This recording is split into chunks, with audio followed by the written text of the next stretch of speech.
गिरफ हेले OS boyfriend Chandrika मृत्युर सत उगारिबे पुरुष बंधु बॉयफ्रेंड भीमसेन महिला बंधु को मध्य जेरा कराजिबो तांकर महिला बंधु को मध्य जेरा कराजिबा नै कहा जाउछि। डाक्तरी छात्री चंद्रिका हेम्ब्रंक मृत्यु मामला रे पुरुष बंधु भीमसेन टुडू को कमिशनरेट पुलिस गिरफ करिछि। भीमसेन को विरोध में यथेष्ट प्रमाण पुलिस पाइछि बोली कहिछि।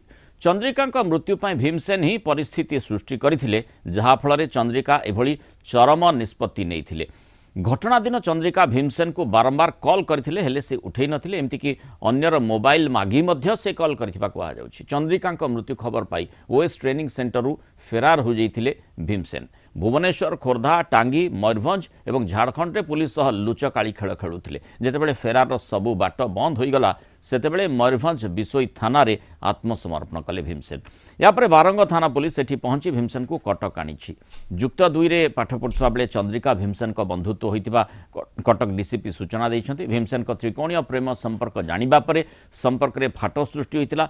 कला रंग एवं पेशा को नहीं आक्षेप करी कही संपर्क छिन्न करथिले भीमसेन। और ये घटना भीमसेन को महिला बंधु को मध्य जेरा कराजिबो। भीमसेन